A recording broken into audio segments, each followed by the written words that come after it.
My Giant Nerd Boyfriend by Fishball. Yes, I'm starting off the comeback for this show with a slice of life comic. Why? Well, because slice of life comics are secretly my favorite type of webcomic. The reason for that is pretty simple, really. For my major show, First Issues Now, I cover a metric ton of comics a month. And this show, for better or worse, is me going for a much larger variety and something that, while there have been slice of life comics, even since the beginning of comics, there's something wholly brilliant about a well-written short-form slice-of-life webcomic. Yeah, I'm going to talk about this webby now. Apparently I'm going to be calling webcomics webbies now. Neat. But I wanted to preface this since it's been forever since I've done my first show for webcomics. My Giant Nerd Boyfriend is all sorts of awesome. Yes, it's relatively new.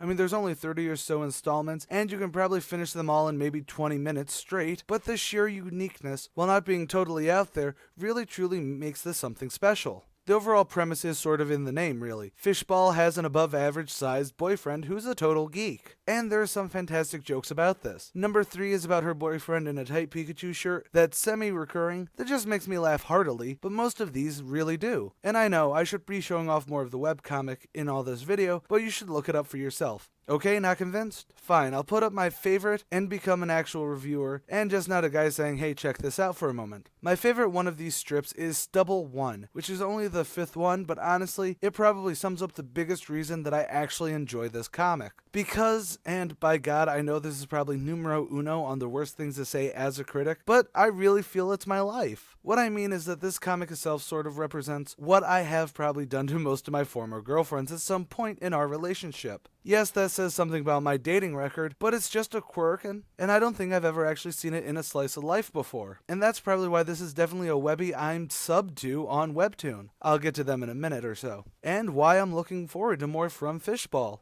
Like, another great gag is that she sees someone who bought a cute pet and named it after their significant other. So she asked her boyfriend if he's ever named anything after her, and he's like, yeah, totally. And then he shows her the ugliest but costly mount and everything, to which she's all, but it's not cute, delete it. It's funnier in script than what me just explaining it is. But it's still one of those things that I've been on that side, though it was wondering why I named an XCOM character after her and letting her die several times. Either way, it's relatable, but never feels like it's just trying to retell anecdotes heard or what the audience wants to hear for views like I know some SOLs have done. They feel wholly like the people they are, while not trying to be their, this is a bit far-fetched. Oh, and I totally dig the art because while it's not the super best, save for when her boyfriend did a panel or two, it has the comic strip style with a simple but never lazy direction that just works so well for me. So I think my verdict on this is kind of really easy to say. Go and check this out right now. It's totally not only readable but easily bingeable and something you'll want to check out and subscribe to daily. I know that's what I'm doing.